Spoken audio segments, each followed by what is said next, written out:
una producción de Noticias Monumental.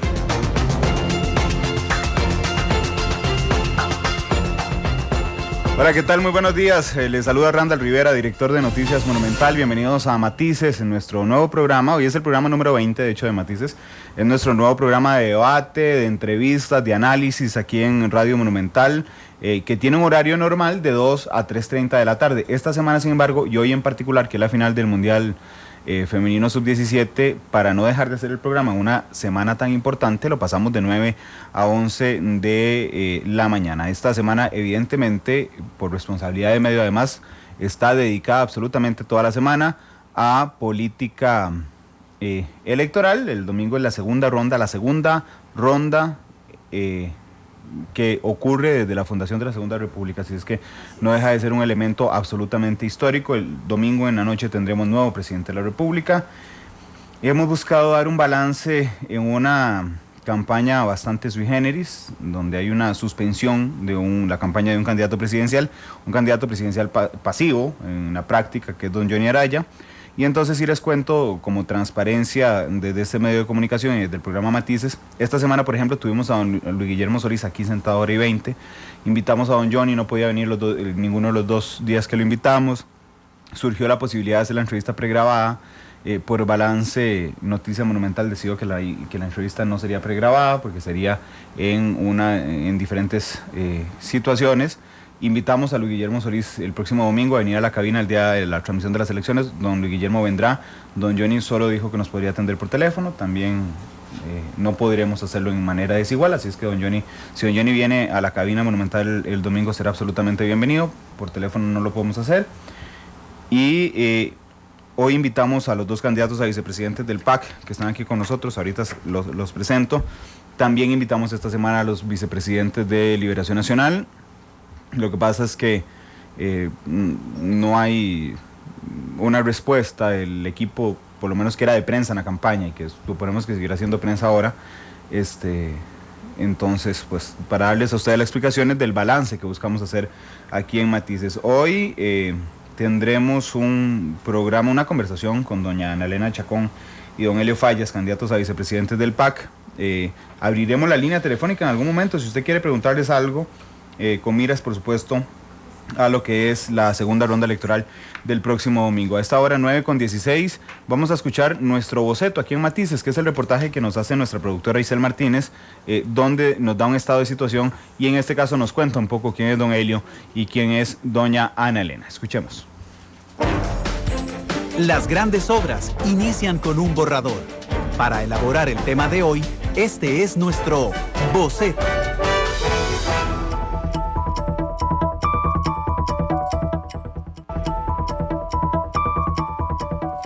Además del presidente de la República, este domingo, más de 3 millones de electores escogerán junto al mandatario a los vicepresidentes. Un cargo de suma importancia, ya que en ausencia del gobernador serán quienes le sustituyan. La Constitución Política del país establece como requisito los mismos que para el gobernador, es decir, ser costarricense por nacimiento y ciudadano en ejercicio del Estado seglar y mayor de 30 años. Y volveremos a los mercados, y volveremos a las escuelas, y volveremos a todos los rincones del país a reiterar lo que ya dijimos. En el Partido Acción Ciudadana acompañan a Luis Guillermo Solís como primer candidato a la vicepresidencia Elio Fallas, un economista de 66 años que ocupó el puesto de ministro de Planificación y Vivienda durante el gobierno de Abel Pacheco. Además, en la segunda vicepresidencia, la relacionista pública Ana Elena Chacón, quien tiene 52 años de edad. Fue diputada entre 2006 y 2010 y viceministra de Seguridad Pública. Hoy en Matices son nuestros invitados y nos presentan algunos tonos sobre el plan de gobierno y temas importantes en el país. Diferentes colores. Diferentes visiones. Blancos y negros. de la mañana con 18 minutos. Recuerden que nos pueden ver en vivo en Canal 2, la imagen de la radio. Nos pueden escuchar en cualquier parte de Costa Rica en 93.5, en cualquier parte del mundo en www.monumental.co.cr, y en la noche nos podrán ver por diferido a las 8:30 en Canal 2 también. Ahora sí voy a presentar a nuestros invitados.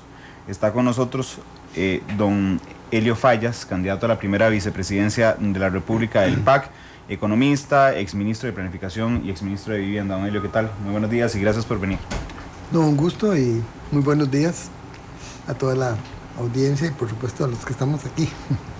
También está con nosotros doña Ana Elena Chacón, candidata a la segunda vicepresidencia del PAC, relacionista internacional, ex viceministra de Seguridad Pública, exdiputada. Doña Ana Elena, ¿qué tal? Hola, muy buenos días. Pues muy bien, muy ilusionada de los días que vendrán, ¿verdad? Aquí compartiendo con Elio, pensando en que nos queda un arduo trabajo de aquí al domingo y encantada de poder conversar con usted y con su audiencia. Gracias, le digo a nuestra audiencia, pueden en tiempo real comentar lo que estamos hablando por acá, mandarnos mensajes o hacer sus preguntas en @monumentalcr en Twitter y en Noticia Monumental en Facebook. Voy a empezar esta entrevista con la misma pregunta que le hacía a don Luis Guillermo en la entrevista del martes, y es cómo manejar el triunfalismo a esas alturas de una campaña tan sui generis, no solo en el caso de ustedes personal, sino en el caso del partido. ¿Vale? Mira, es difícil, ¿verdad? Yo lo asemejo a estar como en dos canchas al mismo tiempo. Hay una cancha que es canchas de fútbol. Hago la aclaración porque es el deporte además que más me gusta. Y en esa cancha, digamos, en una de las canchas es el tema de que nosotros no hemos parado de estar en la parte de elección. Ya tenemos, yo por lo menos tengo 6 meses y Ana Elena por ahí. Tal vez una semana más.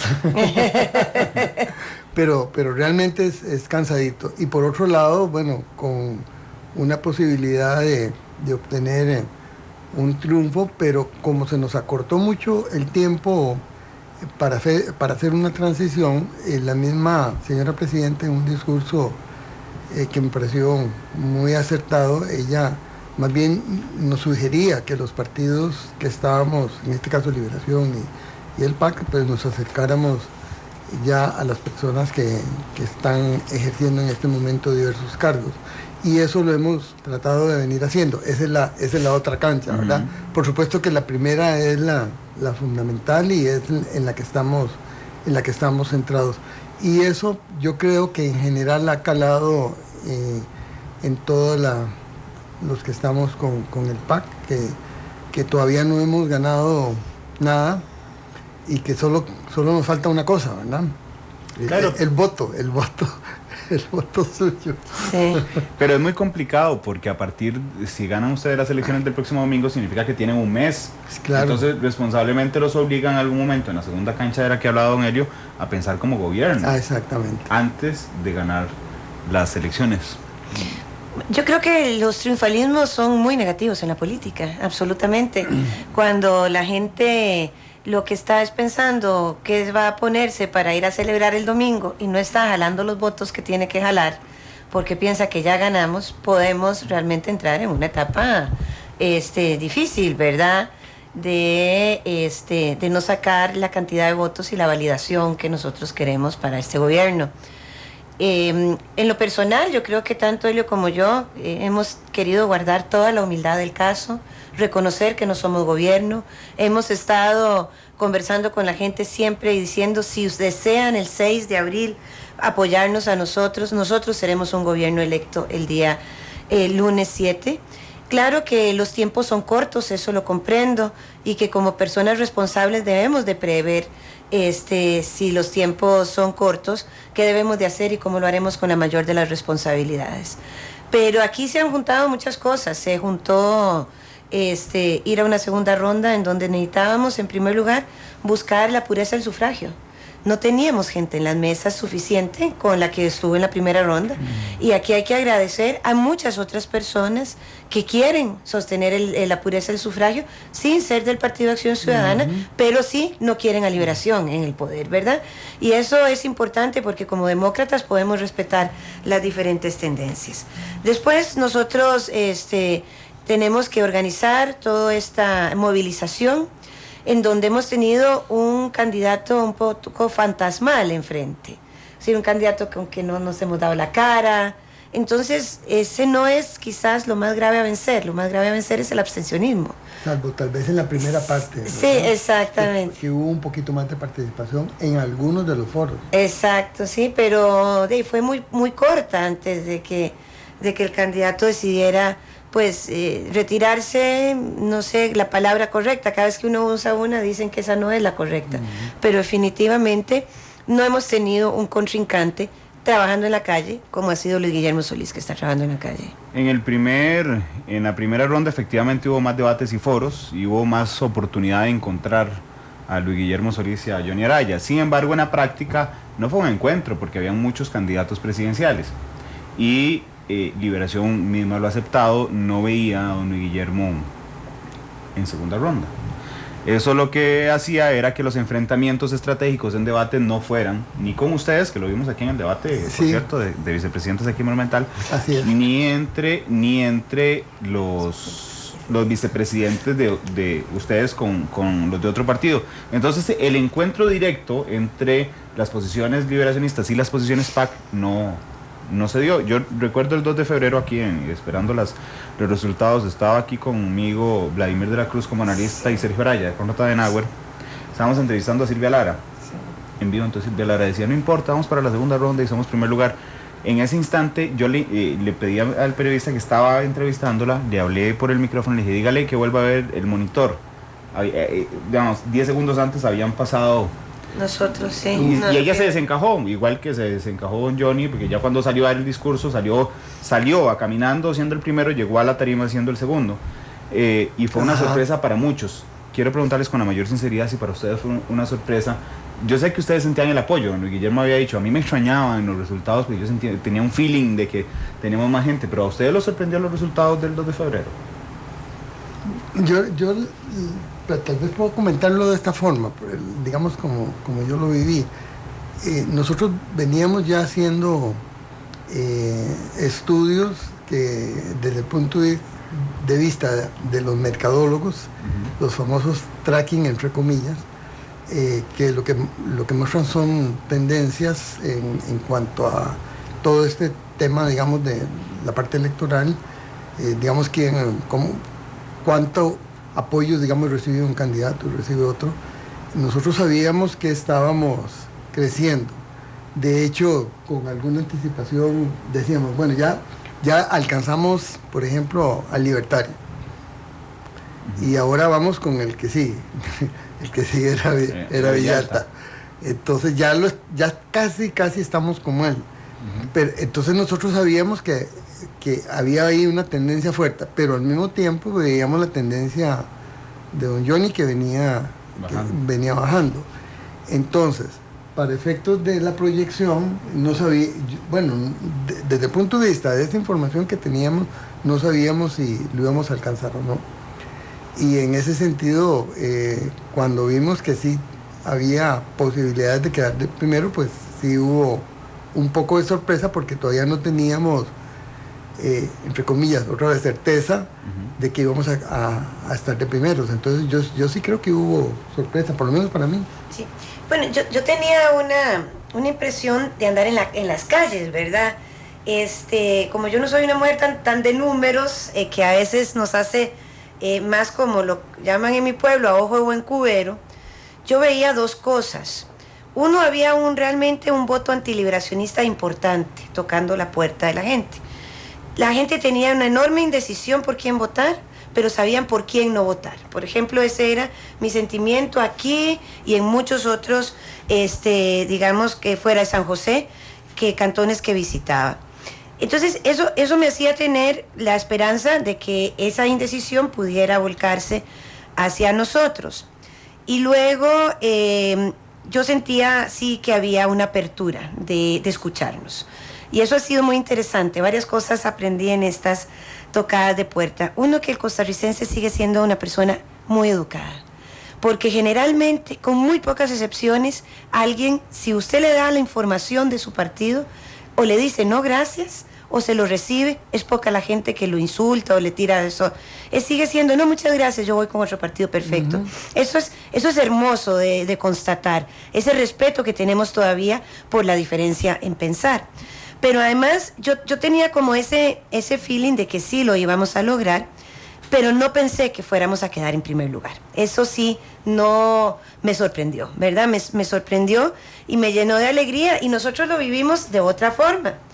Porque nosotros estábamos sentados en una oficina, ¿verdad?, en la casa de campaña, y ahí de repente oímos una gritería afuera, y abro yo la puerta y digo, mira, algo tiene que haber pasado, porque donde estábamos nosotros reunidos en ese momento, ahí no había televisión, y fue cuando pasamos, y ahí escuchamos, nos quedamos claramente escuchando con mucha atención lo que Johnny Araya tenía que decir. Desde mi perspectiva, ese discurso de Johnny fue un discurso donde no entendió la lectura política de lo que estaba pasando en el momento. Sí, yo sentí que no era un discurso de una persona que había vivido ese proceso democrático, que se estaba dando cuenta que su partido estaba en serios problemas y que él como candidato también.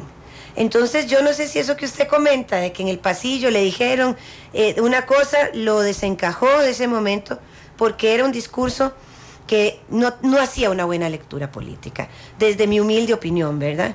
Y luego pues salimos nosotros a oír el discurso de Luis Guillermo, que como siempre es un buen orador, pero un hombre que mantiene la prudencia. Y así vivimos el 2 de febrero.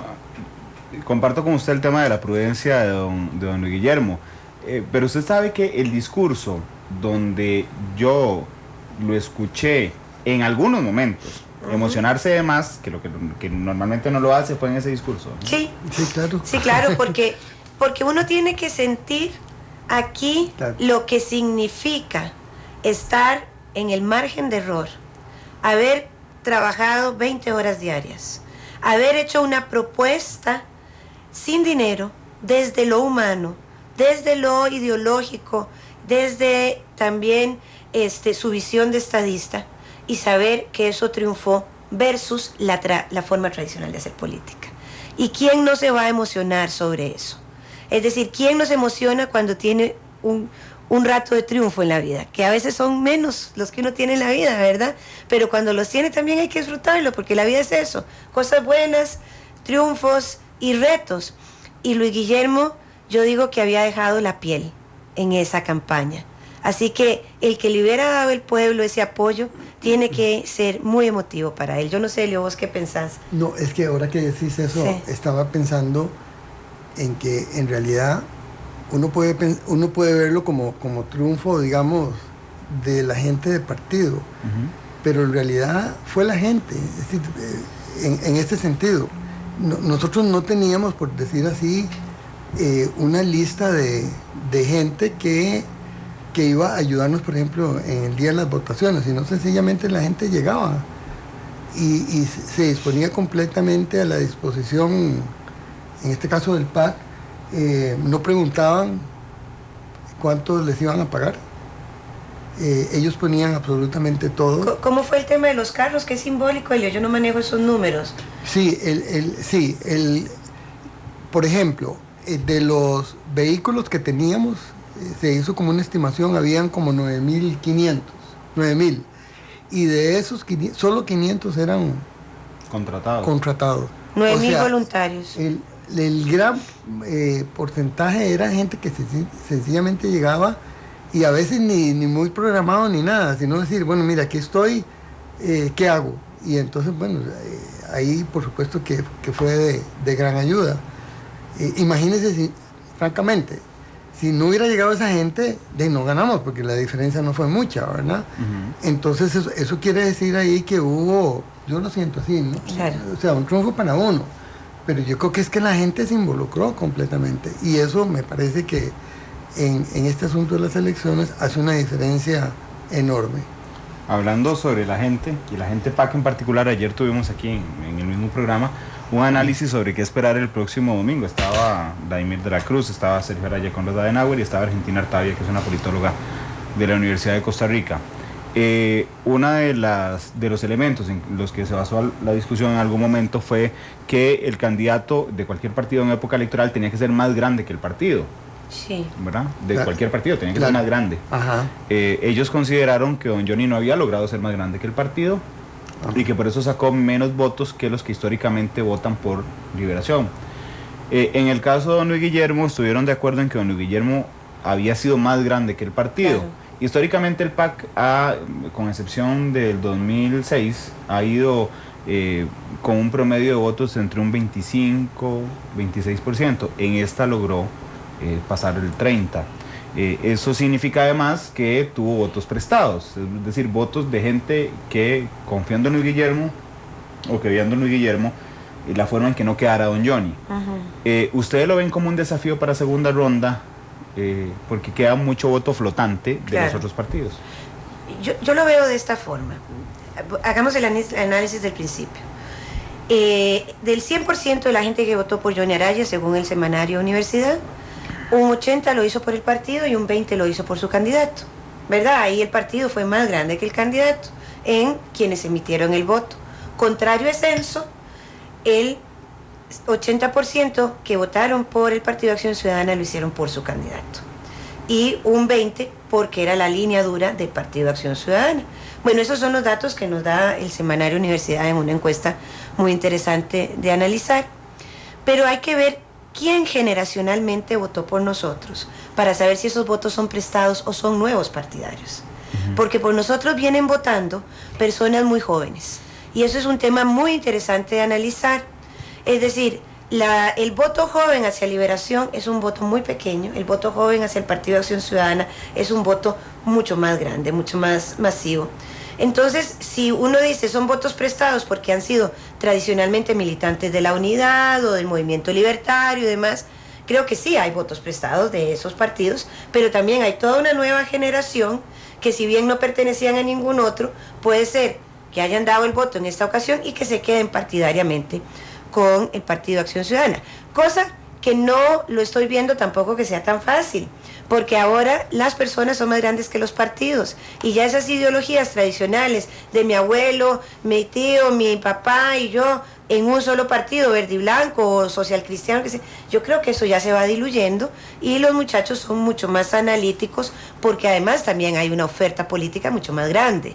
No es lo mismo ir a las elecciones con 3 partidos políticos o digamos donde 2 tenían la posibilidad a ir con 13 donde 5 se podían poner en el primer lugar.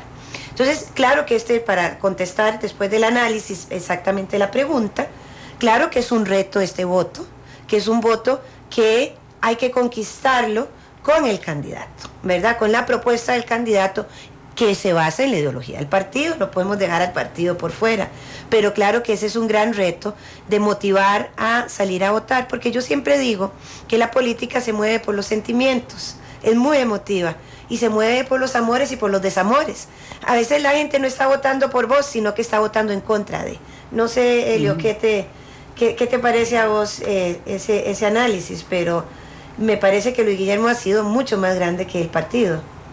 No, yo concuerdo totalmente, pero me estaba acordando ahora de unas cifras que a mí en lo personal me sorprenden, todavía me siguen sorprendiendo.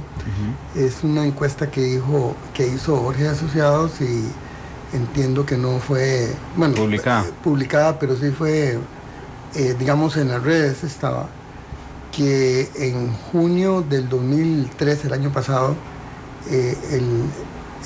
la gente que simpatizaba con el PAC andaba como al 4% y Liberación andaba al 20 y tantos por ciento, 24, 25%. Y resulta que en la parte de las votaciones el PAC subió del 4 al 49%. Pero nunca el PAC ha tenido semejante cantidad de simpatía, digámoslo así.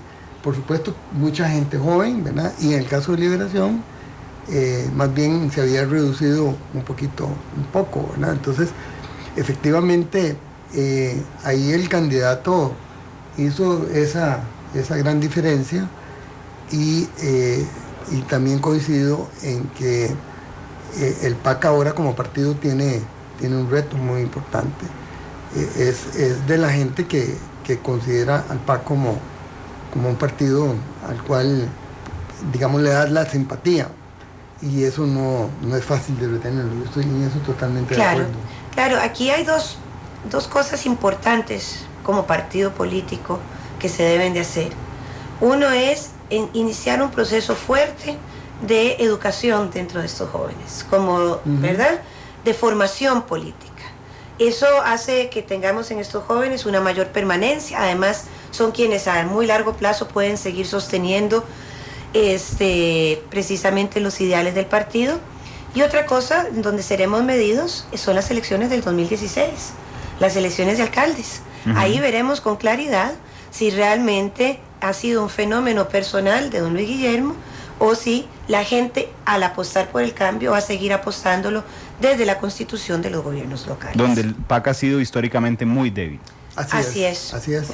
Totalmente de acuerdo. Pero bueno, es que, digamos, es que no es fácil enfrentarse a las estructuras de años, ¿verdad?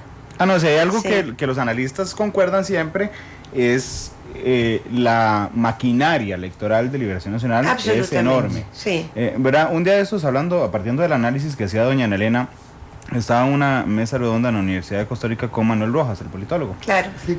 Y entonces estábamos hablando sobre la importancia de los debates políticos en el voto. Tomamos los dos un estudio que hizo el Centro de Investigación y Estudios Políticos de la UCR, ¿verdad?, donde decía que el 42% de la gente consideraba que los debates influían mucho, el 22% de la gente que la campaña influía mucho y el 18% que la familia influía mucho.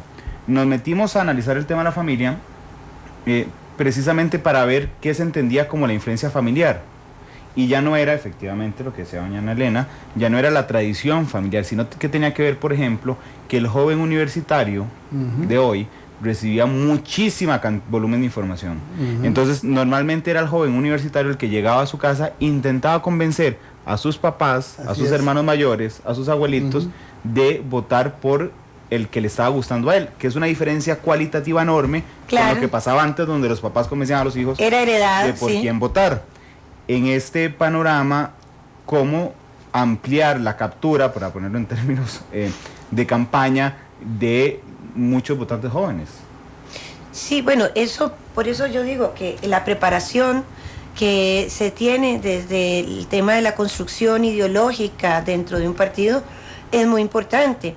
Y como vos decís, los jóvenes, bueno, hay varias cosas también que me gustaría analizar, y es cuánta gente, por ejemplo, va a votar por los debates. Nosotros pensamos que, como somos un poco fiebres de la política, que todo el mundo ve el debate, pero no es todo el mundo el que ve el debate.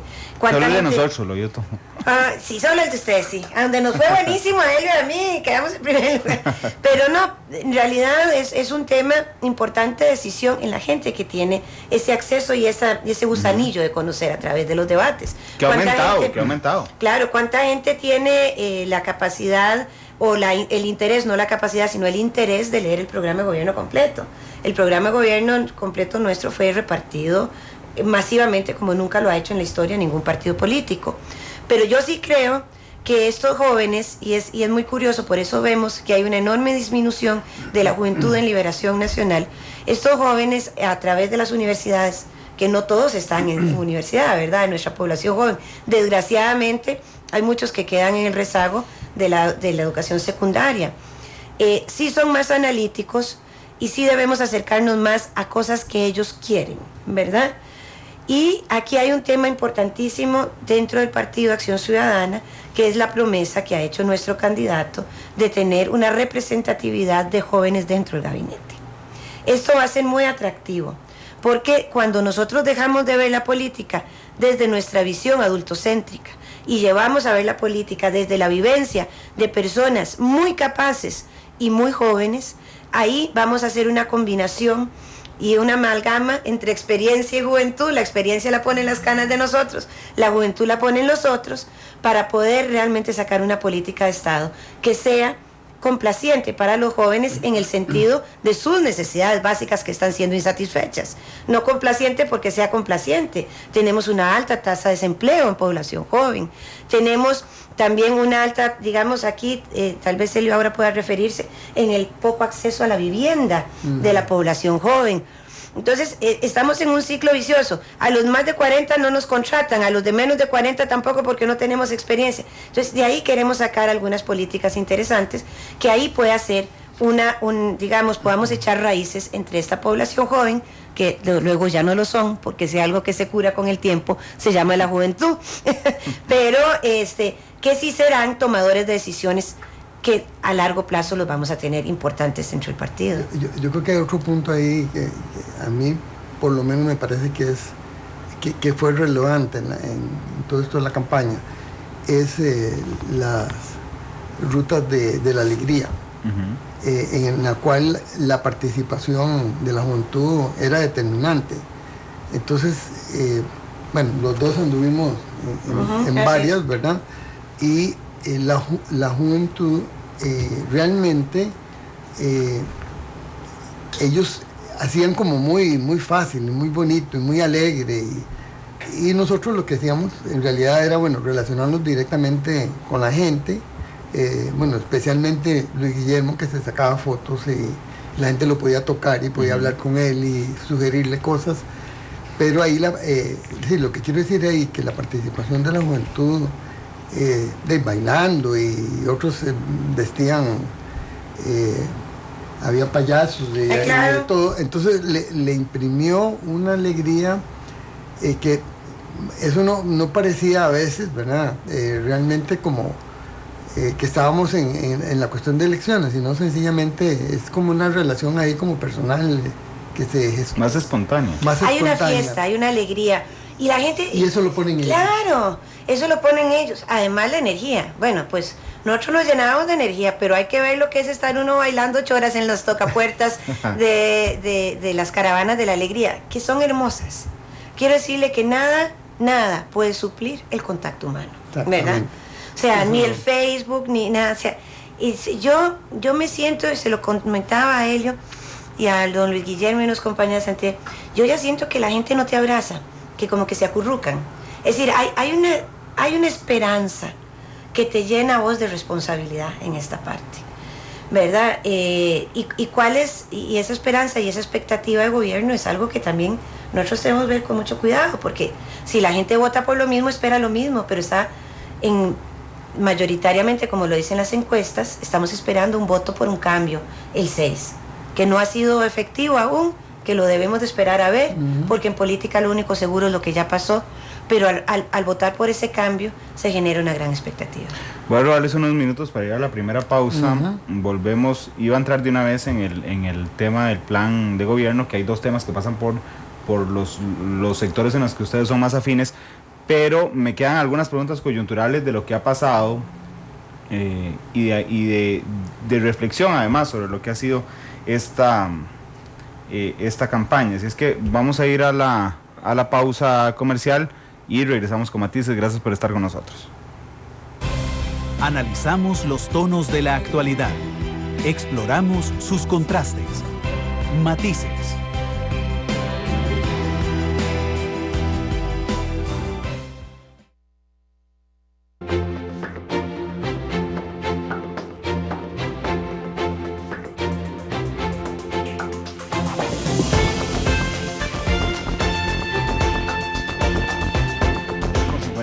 Gracias por estar con nosotros en Matices. Estamos con los candidatos a vicepresidentes del PAC, don Helio Fallas y doña Ana Elena Chacón.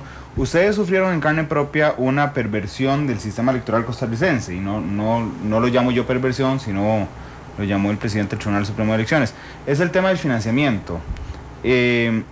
Las encuestas que llevan 3 procesos electorales sin pegar, no digo que estén malas, solo que no logran prever, que no están hechas para eso, además el resultado de la elección, son el instrumento fundamental para fijar el financiamiento de los partidos. En esta segunda ronda es diferente, pero ustedes lo sufrieron en primera ronda. Ya desde un punto de vista más analítico y menos PAC, que ahorita volvemos a PAC, ¿cómo ven el tema de del financiamiento. ¿Qué hay que hacer con el financiamiento? A mí, yo le decía a don Luis Antonio antier que yo creo que está en un círculo vicioso. Ellos no quieren bonos, clarísimamente no quieren bonos. Los partidos necesitan bonos. Los diputados que están en la Asamblea Legislativa son de los partidos que necesitan bonos. Eso le trae al piso cualquier músculo político para motivar una reforma electoral que cambie la forma de financiamiento. Pero ustedes que lo sufrieron, ¿cómo creen que debería de hacerse? Mira, si uno lo ve en perspectiva, yo creo que a nosotros nos benefició, porque el esfuerzo que tuvimos que hacer fue tan grande que la gente realmente nos desbordó. Es decir, viéndolo así en perspectiva, por supuesto que al principio durísimo porque no había plata para nada, pero ese hecho entonces nos dio como más impulso. Entonces yo creo que más bien nos favoreció, francamente. Ahora, eso tal vez no sea lo ideal, porque digámoslo así, otros partidos podrían decir, bueno, claro, pero nosotros no nos dejaron ninguna alternativa. Entonces yo creo que ahí habría que cambiar un poco la modalidad. Y ahí se han hablado varias cosas, ¿verdad? Bueno, hasta una que eso sea más bien manejado directamente por el tribunal y sobre ciertas bases sea distribuido más equitativamente entre los partidos. Don Elio, ¿usted cree que en el tema de los bonos en particular, usted estaría de acuerdo, que no le tocaría la decisión a usted porque usted no va a ser diputado, pero estaría de acuerdo en eliminar la figura de los bonos electorales? Yo creo que si eso se reglamentara, digamos, bien, yo creo que podría mantenerse, pero tal vez bajo ciertos límites y algo como muy definido, porque evidentemente eso puede, en algún momento puede hacer la diferencia, digamos, entre los partidos, sobre todo cuando hay cierto capital que esté financiando más a unos partidos que otros, y ahí sí me parece que podría ser peligroso. Claro. Ustedes no solo estaban en el PAC, estaban en un partido más chiquitito, y me interesa mucho su respuesta sobre financiamiento. Sí, yo sí creo que hay un tema perverso, ¿verdad?, en donde en algún momento nosotros veíamos que había, es decir, Luis Guillermo llegó un momento como en septiembre, octubre, un 17% de reconocimiento de nombre, ¿verdad?, lo que llaman name recognition. ¿Cómo hacer que la gente conociera a Luis Guillermo si no había dinero para que lo conociera? Ahí fue donde nos ideamos las caravanas de la alegría y una serie de cosas que como dice Elio, creo que nos ayudaron, porque cuando tenés escasez te ayuda a ser creativo, ¿verdad? Pero sí creo que deberíamos de poder dar igualdad de participación, porque eso no contribuye a la democracia, el hecho de que unos puedan tener y otros no.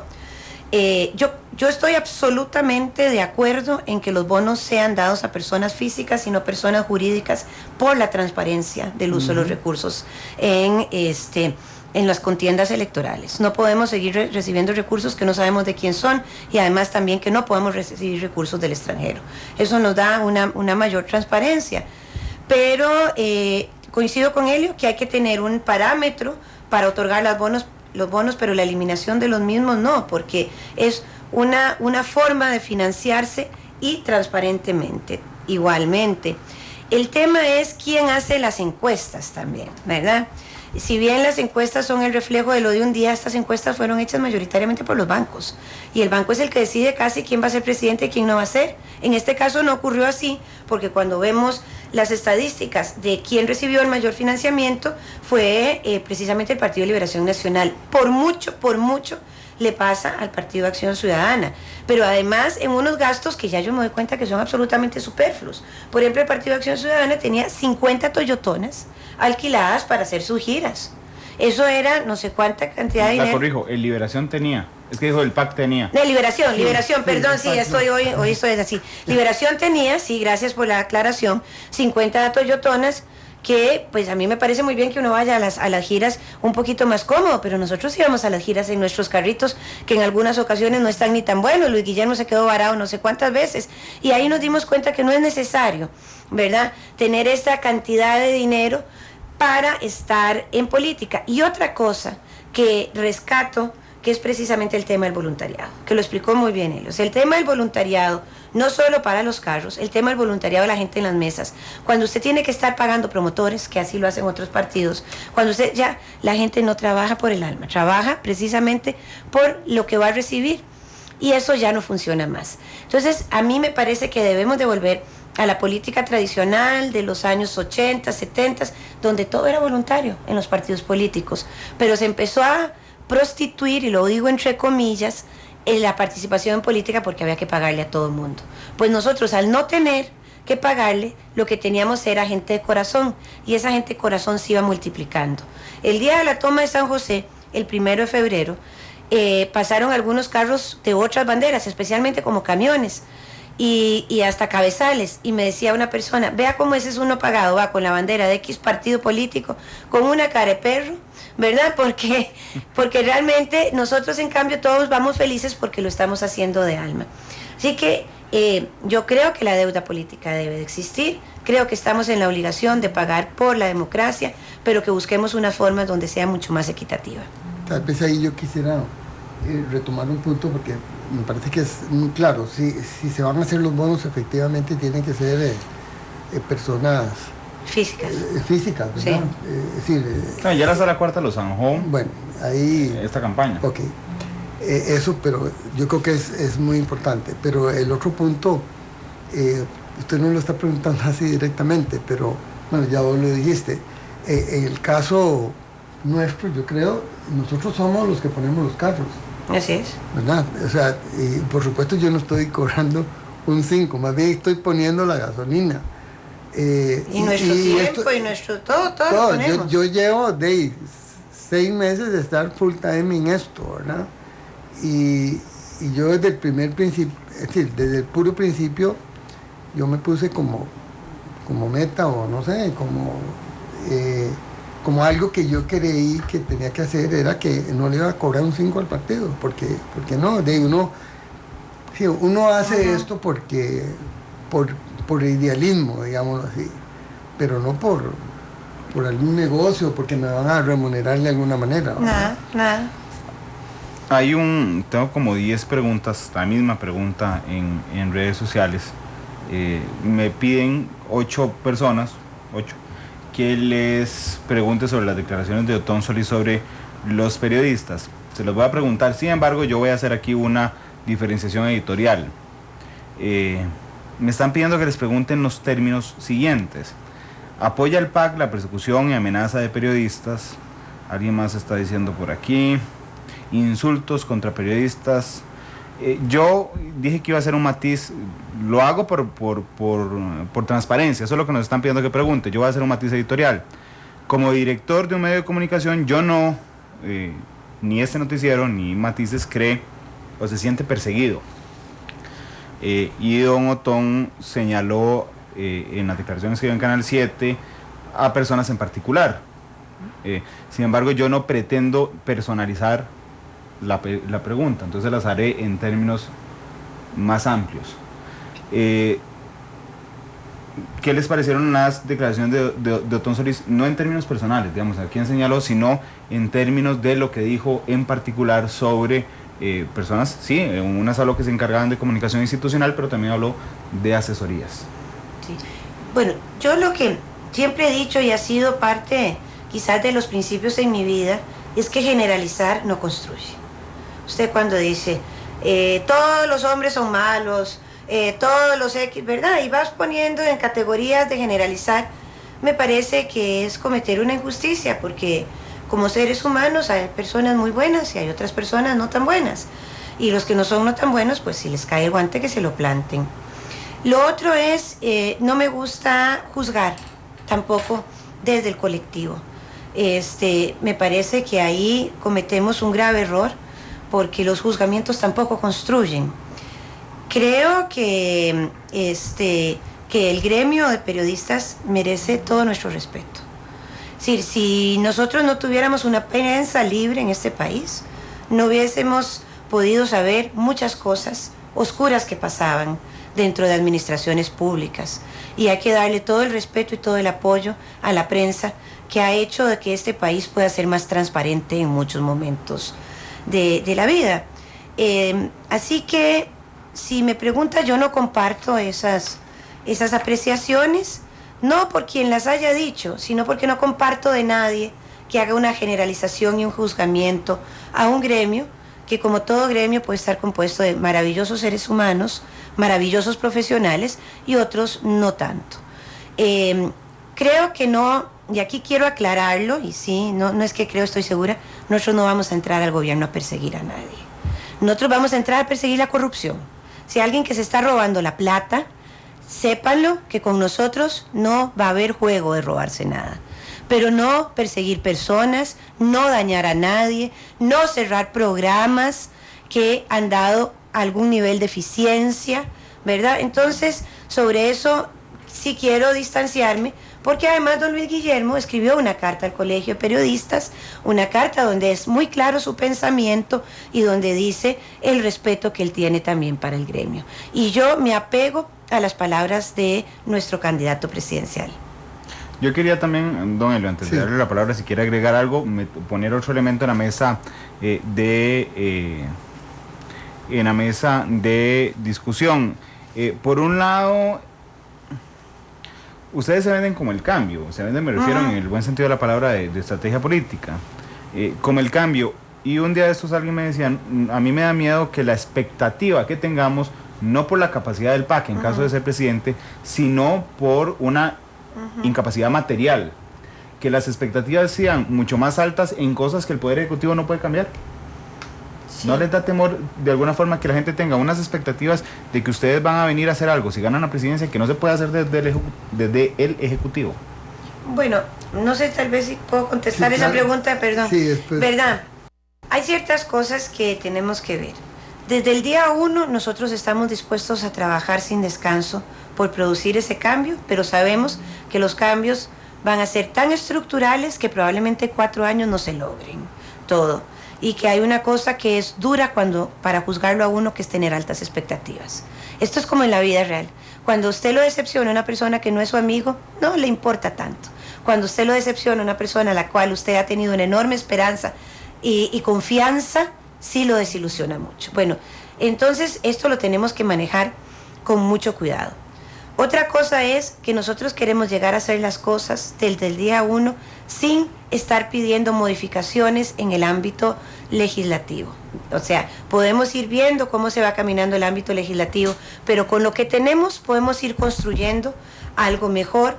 Queremos una mayor racionalización de los recursos, queremos una mayor coordinación de todos los sectores. Don Elio a cargo del sector económico, yo a cargo del sector social.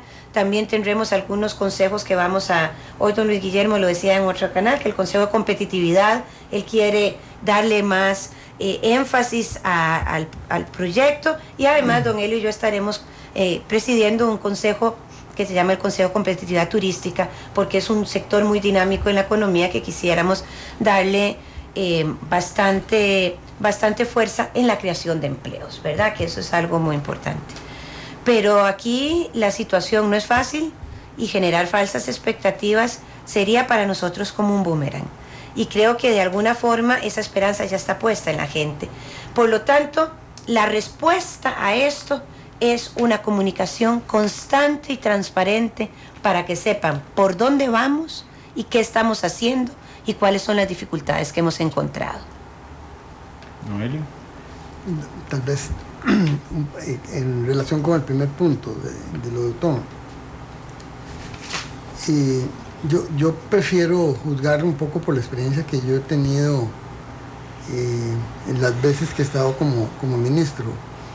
En la primera vez estuve con un colega suyo, que por cierto me decían que era liberacionista, y bueno, y ahí lo tenía en el ministerio, pero conversando con él y todo, después resultó ser un magnífico amigo y la verdad es que nos llevamos pero súper bien.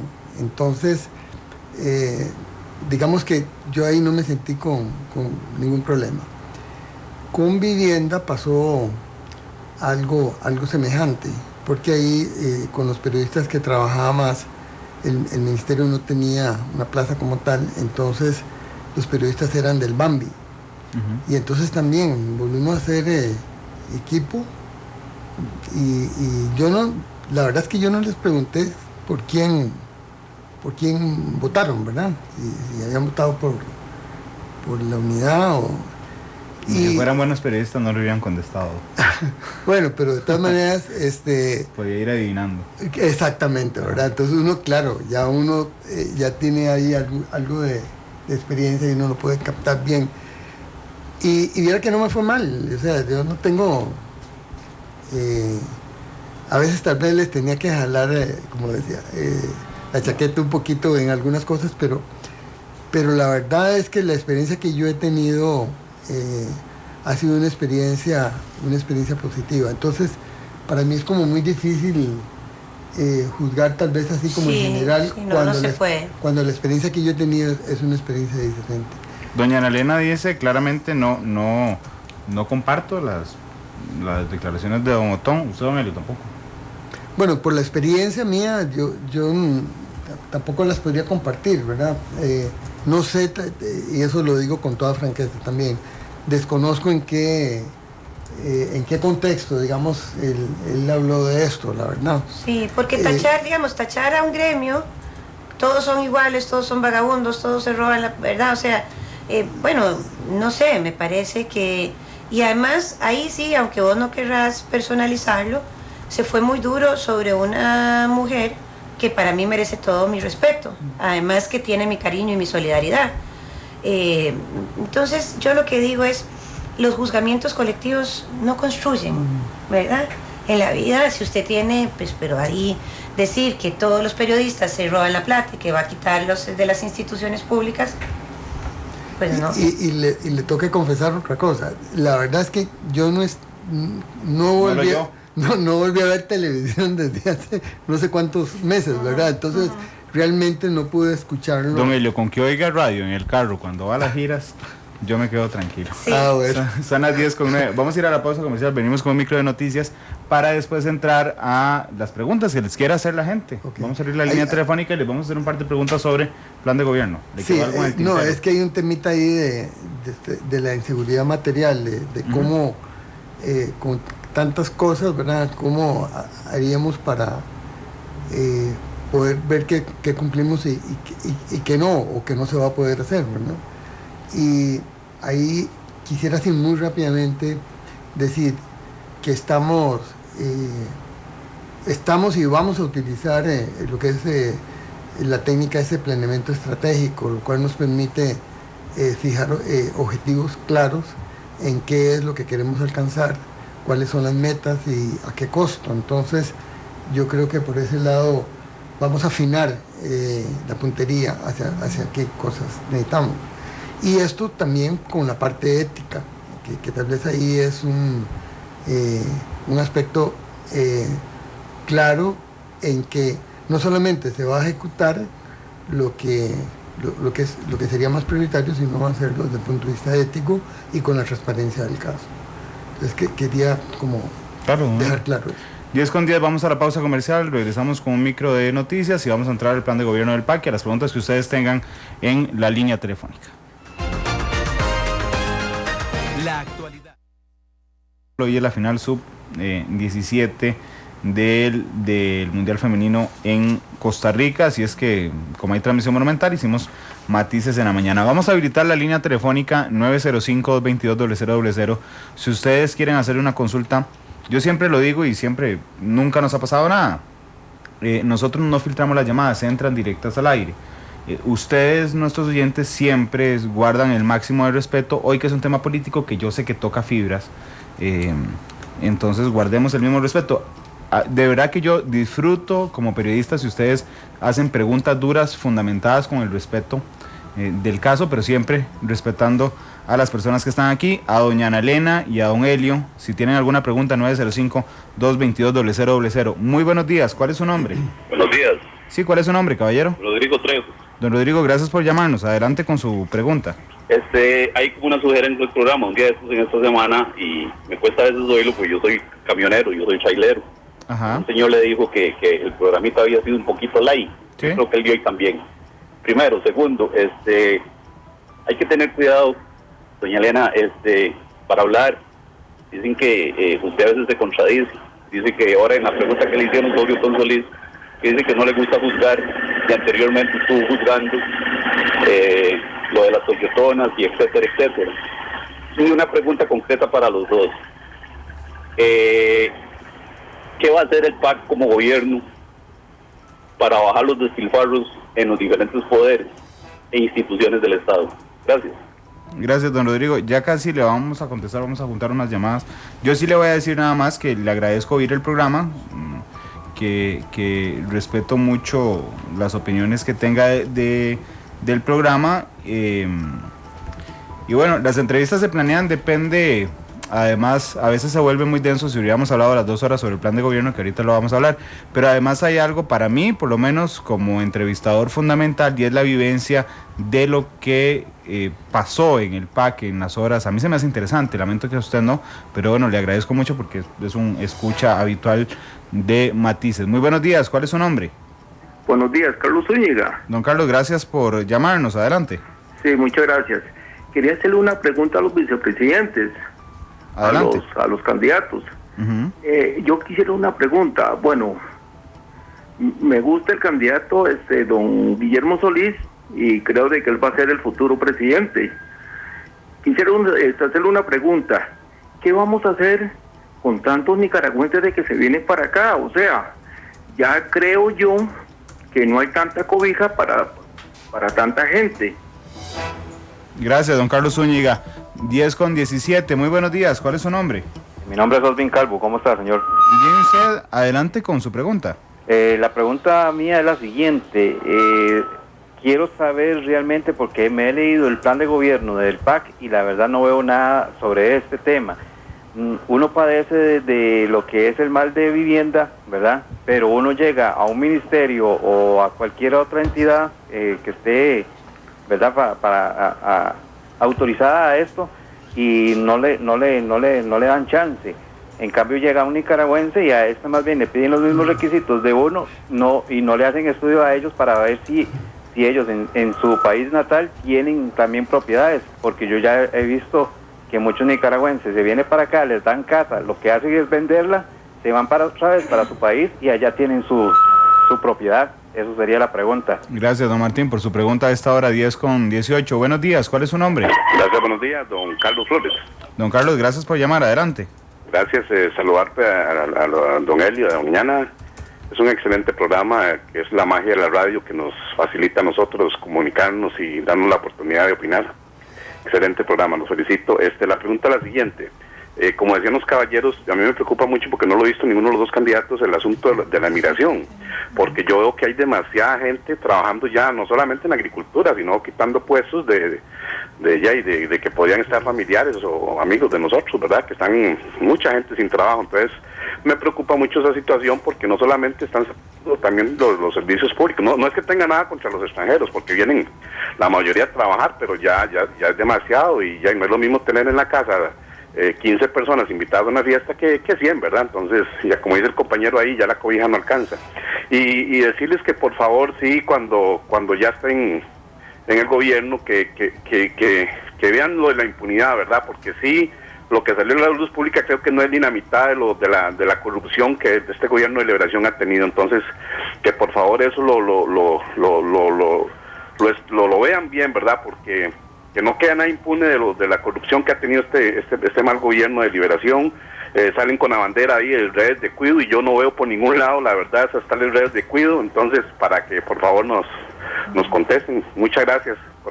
Gracias, don Carlos. 10:20. Buenos días, ¿cuál es su nombre? Buenos días, Randall. Sí, buenas, ¿cuál es su nombre? Edgardo Randall, ¿de qué pues? Gracias, don Edgardo, adelante.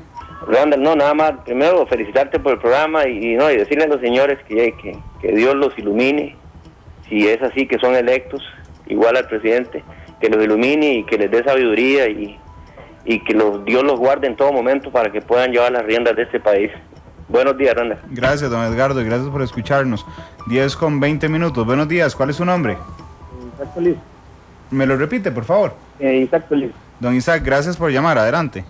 Y bueno, mi comentario es un poquito claro, que yo siento que don Otón nunca dijo que todos los periodistas eran vagabundos. Yo creo que se exagera un poco el tema. Yo creo que él se refirió en dos casos muy particulares, tal vez con Michelle Mitchell y don este señor Echeverría, que yo sepa, él ni siquiera es periodista, ¿verdad? Creo que se debe tal vez hilar un poquito más delgado en este asunto y no crucificarlo tanto a don Otón. Muchas gracias. Gracias, don Isaac. Bueno, yo lo dije cuando les pregunté a ellos, yo no iba a personalizar la pregunta, porque si se critica a Otón Solís en algún momento por generalizar, caeríamos en lo mismo si en lugar de usar digamos, si nosotros nos ponemos también a generalizar en una persecución gremial. 10:21, buenos días. Buenos días. ¿Cuál es su nombre, caballero? Mauricio. Don Mauricio, gracias por llamar, adelante. La pregunta es sobre la atención sobre el problema de la caja, que al menos nosotros, en el caso mío, yo siempre he sido asegurado y pago mi seguro, pero ese problema lo tenemos mucha gente a la hora de ir a que nos atiendan, no nos atienden debidamente, al menos en el caso mío, siempre que voy, antes por lo menos pastillas, pero ahora ni pastillas mandan, ahora solo le salen diciendo a uno que no tiene nada y que se vaya para la casa, y yo considero que yo aporto al régimen para por lo menos merecer una atención adecuada. Muchas gracias. Gracias, don Mauricio. Vamos a recibir las últimas 3 llamadas. Muy buenos días, ¿cuál es su nombre? Buenos días, gracias. Mi nombre es Monique Morales y quisiera saber la posición. Nada más, ahí está en línea, nada más le puedo bajar un toquecito al radio y yo le pongo el sonido, bueno, yo no, mi amigo Miguel Cascante se lo pone en el teléfono para que nos pueda escuchar. Adelante. Listo, gracias. Quería saber la posición de ellos sobre la unión civil entre personas del mismo sexo, si ellos están a favor y si van a hacer algo pues para que esto sea posible. Muchas gracias. Gracias, muchas gracias, muy amable. 10:23, vamos a las últimas 2 llamadas. Buenos días, ¿cuál es su nombre? Buenos días, don Randall, Roberto Portugués de la Fuerza Roja. Hola, don Roberto. Gracias por llamar, adelante. Gracias. Sí, bueno, mire, para nadie es un secreto que aquí la economía está dolarizada. Y la han dolarizado los que ganan en dólares. ¿Qué planes tiene el gobierno de don Luis para llegar, ya, poner esto en dólares todo?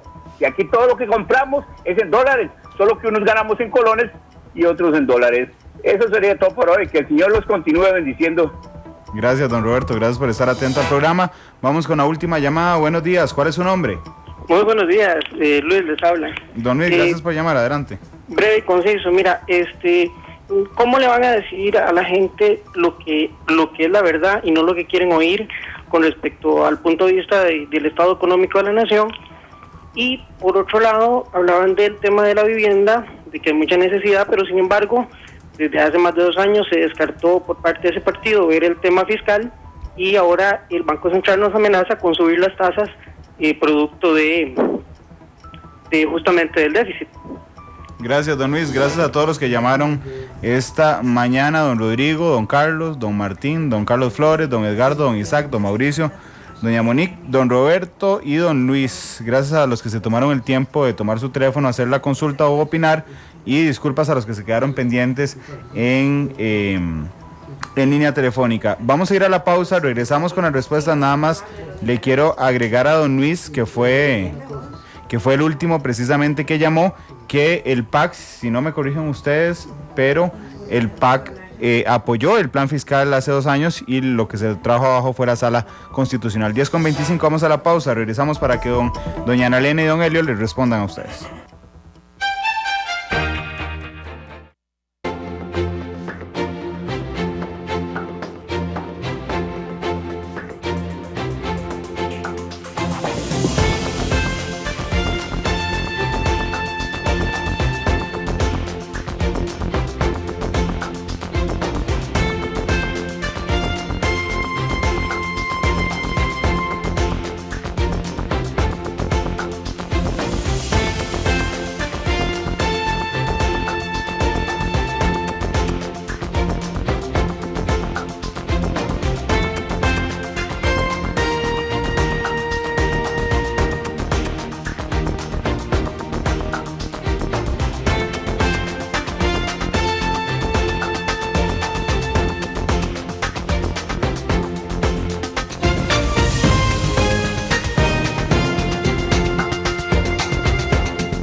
pregunta sobre cómo hacer con los despilfarros. Don Rodrigo Trejos. De don Rodrigo.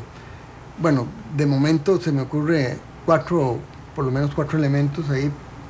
Yo digo para ir avanzando rápido porque son muchas las preguntas.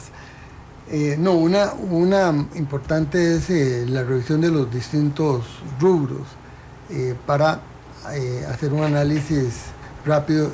Esto sería en todas las instituciones de cuáles, si hay algo que uno pueda llamar algún despilfarro. Por ejemplo, a veces ocurre, digamos, que se están haciendo remodelaciones, a veces pueden ser toyotonas, para seguir con el mismo ejemplo anterior, pero aquí hay una cosa yo creo que muy, muy importante también, que tiene que ver con la parte de despilfarros, pero en otro sentido, que es el tema de hacer presupuestos por resultados. Ese presupuesto por resultados lo que significa es que cada institución va a tener que valorar muy bien cuáles son sus objetivos, qué son las metas que va a tener, cómo lo va a hacer y además el presupuesto. Entonces, y ahí es básicamente planificación estratégica. Después está el tema de la revisión de las planillas paralelas, que se dice que existen. Hemos recibido algunas denuncias sobre ese particular. Y después el monto de los salarios. Estamos pensando en que debe haber ahí un cierto límite, y sobre ese límite no debería haber gente que está ganando demasiados salarios muy, muy elevados. Creo que el otro tema es el tema de vivienda. Don Martín. Tal vez voy a tocar ahí ese y vos seguís con otros dos ahí. Es una forma de organizarnos. Bueno. Esto lo preguntó Don Martín. Sí. Calvo, ¿verdad? Creo que sí. Bueno, dice que no le han dado chance, que también hay gente de afuera que le están dando vivienda. Bueno, hay una serie de condiciones básicas que se requieren, requisitos básicos que se requieren para dar el bono de vivienda. Entonces, si eso se estuviera incumpliendo, lo lógico es que eso se denuncie, porque los requisitos están ahí.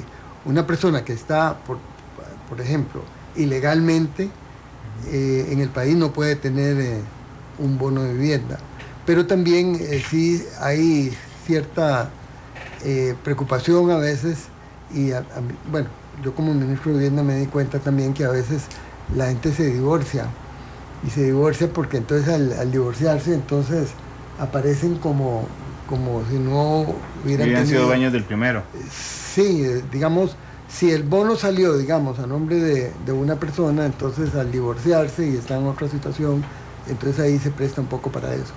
Entonces también en ese caso habría que, bueno, analizar cada caso, pero como en general yo no creo que las entidades autorizadas se presten para eso. En todo caso, tal vez como para cerrar este tema, yo creo que aquí lo que hay que hacer es riguroso con los requisitos, de tal manera que esos casos que él denuncie no deberían de darse. Bien, sobre el tema migratorio, ¿verdad? Ese es un tema muy importante de analizar, porque al hablar del tema migratorio inmediatamente hablamos de la población nicaragüense, que obviamente es la cantidad mayoritaria de personas que viven en el país, que no son costarricenses, pues vienen de Nicaragua. Luego vienen algunos otros flujos migratorios interesantes para Costa Rica, como es los colombianos y algunas otras personas. Yo primero siempre digo, hay que analizar por qué vienen, ¿verdad? Antes de caer en una fobia de maltratar al migrante. Y yo pienso que las personas nicaragüenses vienen a nuestro país por un tema de hambre, ¿verdad? No vienen porque somos más lindos que Nicaragua, vienen por un tema de que tienen que salir en la subsistencia porque su país no les ofrece fuentes de empleo. Eso ha hecho que Costa Rica tenga una alta fuerza laboral de personas nicaragüenses haciendo una cantidad de oficios que ya el costarricense tradicional no lo quería hacer y que aportan a la economía nacional. Desde ese punto de vista, y creo que deben de aportar a la economía, que los patronos deben también, se están contratados. Estoy hablando bajo un estatus migratorio regular, ¿verdad? Los patronos deben de aportar también que estas personas a la seguridad social. Pero además hay una mezcla ya de muchos y muchas niñas nicaragüenses que están naciendo acá, y por lo tanto eso es un tema que debemos de analizar sin que caigamos en ningún odio hacia una población que está llegando a Costa Rica. Otra cosa importante es, ningún país, por más rico que sea, ha logrado bajar su flujo migratorio. Para eso lo vemos también con Estados Unidos, que ha construido una muralla y sigue teniendo un flujo migratorio sumamente importante, porque el tema del flujo migratorio no se trabaja exclusivamente en la represión de las personas que entran al país, sino que se debe trabajar en las causas por las cuales esas personas están siendo personas que son, ¿verdad?, que están llegando a otro país. Y para eso yo tengo una experiencia muy, muy grata, que precisamente se llamó un programa La Pobreza No Conoce Fronteras, en donde trabajé con los cantones expulsores de Nicaragua y con los cantones receptores costarricenses. Y ahí vimos las causas en lugar de enfocarnos únicamente en los efectos, y hay un tema de desigualdades y de pobreza muy grande. Si la preocupación de quien nos hace la pregunta es sobre lo que le cuesta a la seguridad social y a la educación este tema, sí hay una preocupación real, pero quiero decirles que, digamos, en educación nosotros no podemos cerrarle los brazos a la población menor de edad. Costa Rica ha sido signataria de convenios importantes como de protección a la niñez y la adolescencia, en donde todos, y el Código de Niñez y Adolescencia también, en donde toda persona menor de edad que esté en territorio nacional debe recibir los beneficios que se dan desde el Estado costarricense.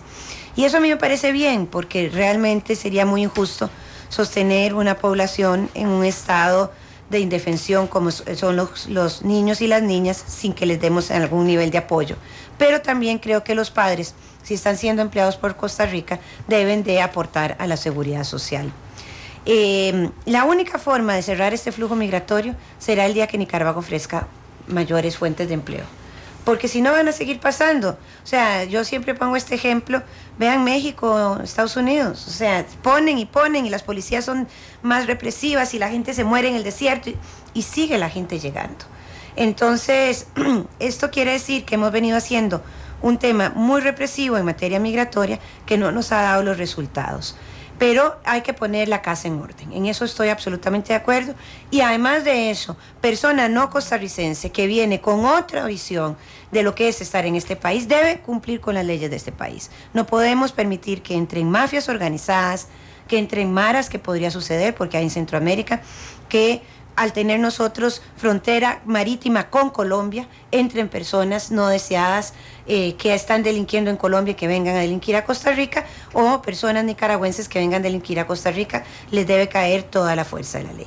Ese es en el tema migratorio. Y luego tenemos el otro tema, que es la unión civil de personas del mismo sexo.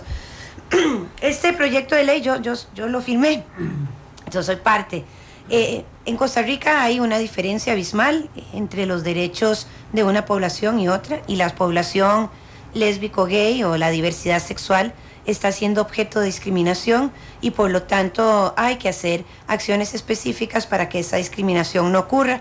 Voy a comentar en qué casos. Nadie merece morir en la soledad. Las personas están muriendo solas en los hospitales del Estado porque no se les permite a su compañero o compañera de vida entrar, porque no son considerados familiares. El aseguramiento, la pensión y obviamente la división de bienes, si han construido un bien patrimonial en conjunto y luego deciden separarse, que alguien no quede absolutamente desamparado a la ley. Esto no habla de matrimonio, ¿verdad? Esto es un tema de derechos civiles y patrimoniales que está absolutamente aprobado por el Partido Acción Ciudadana. Elio, creo que te quedan a vos algunas respuestas. Exactamente, con esta división que hemos hecho. No, aquí don Edgardo en realidad no fue una pregunta. Lo que nos dijo es que Dios nos ilumina. Y bueno, se lo agradecemos. Te lo agradecemos, alma, sí. Claro, muchísimo. Y por supuesto que también nosotros se lo pedimos diariamente. Después está el tema acá de la caja. hay que no se atiende bien. Yo creo que efectivamente la caja ha tenido y tiene problemas muy serios sobre lo que es, hay que nada más acordarse del tema de las colas, ¿verdad?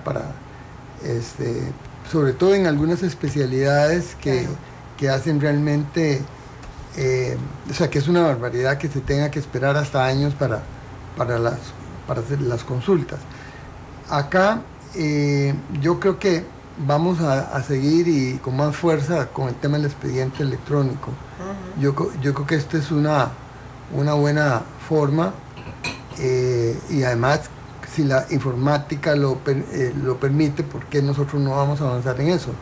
No es posible que en este momento, digamos, uno esté asegurado y no esté en su casa, digamos así, o en el lugar de su casa cercano y esté en otra provincia, por ejemplo, y resulta que ahí no hay expediente y no hay nada, y lo ideal, y eso es ya común en muchas partes, es que desde una vez se entra un expediente electrónico y ahí está. Yo creo que eso, sí, ahí hay un tema de calidad del servicio de salud. Don Helio, para meterle un gol en lo de la caja nada más. Sí.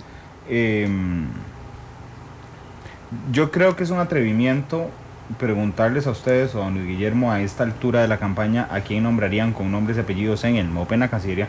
Me parece un atrevimiento a mí. Pero hay un elemento que sí puedo preguntar, que es, cuando usted piensa en la caja, ¿qué modelo le suena más? ¿Un presidente administrador o un presidente médico? Sin preguntarle el nombre, evidentemente, pero ¿cuál es el modelo que le parece más adecuado?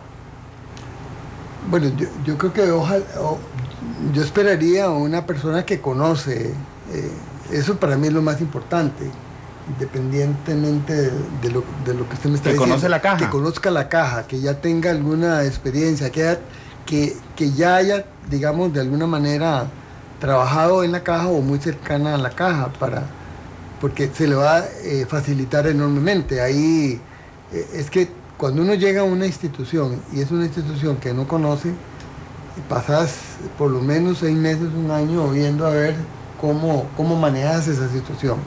En cambio, cuando la persona ya ha estado ahí, me parece que eso sería muchísimo mejor. Yo quiero agregar una cosa. La caja es un monstruo, pero un monstruo hermoso, un monstruo porque somos cajistas, ¿verdad? Pero se puede convertir en un monstruo de 7 cabezas, complicado, si no pones personas que sepan cómo funciona ahí adentro. Entonces, a mí aquí yo creo que hay que tener un balance entre el conocimiento y tener habilidades de administración, porque obviamente pasa mucho por temas de administración, ¿verdad? Bueno, y también está el tema de fortalecer las juntas de salud. Eso creo que es muy importante, claro. Porque, por ejemplo, una persona que tiene problemas con la calidad del servicio tendría, por medio de las juntas, la posibilidad de tener a alguien que va a pelear por esos temas. Entonces y además va a hacer una valoración también de los servicios en términos de la calidad. Yo creo que hasta donde yo en lo personal estoy enterado, no ha habido, tal vez ese mecanismo no se ha realmente aprovechado del todo para poner, digamos, las IES, ¿verdad? Las tildes sobre las IES ahí en temas muy, muy específicos. Pero por supuesto que habrá muchísimos otros temas que tal vez no están relacionados con lo que ando digo, pero también son parte del problema. Es, por ejemplo, el financiamiento. El nivel de evasión de la caja es realmente impresionante. Entonces, y la deuda del Estado con la caja también. Sí, la verdad también. Aunque en eso ahí se abren perspectivas interesantes por unas conversaciones que hemos tenido con un organismo financiero para poder hacer ese pago, pero de verdad por tracto, sí. Bueno, no, un pago de verdad porque es un crédito, ¿verdad? Sí, no papeles. Y está el otro tema de la economía dolarizada. ¿Por qué no dolarizamos la economía? Bueno, nosotros en el programa de gobierno dijimos que no vamos a dolarizar, no lo vamos a hacer. Pero la razón es que perdemos totalmente la política económica, por lo menos toda la parte monetaria y cambiaria, que son instrumentos importantes, y eso no vamos a dejarlos en función de los intereses de otro país. Y finalmente tengo aquí el problema, la última pregunta. Era sobre el estado económico de la nación, precisamente. Sí. Bueno, nosotros hemos hecho un diagnóstico sobre eso y podríamos hablar mucho sobre ese tema, pero tal vez ahí lo que habría que decir más bien en términos generales es que esto no sería solamente con el estado de la economía, sino en realidad en general, bueno, ver un poco cómo están las instituciones, esto por supuesto en caso de que seamos gobierno. Para que no tengamos que hablar tanto de la economía, don Elio, nada más quiero saber si yo comprendí bien, porque hubo una gran polémica sobre lo que usted dijo, lo que don Luis Guillermo dijo, hubo una gran polémica. Yo al final entendí, y usted me corrige si lo entendí mal, que en los primeros 2 años se va a hacer una evaluación, y entonces ustedes van a empezar a decir, bueno, vea, este impuesto se puede subir, este impuesto se puede subir, que quede fijado en los primeros 2 años sin ejecutarse, para que empiecen a ejecutarse a partir del inicio del tercer año. ¿Es así? No, absolutamente no. Bueno. Lo que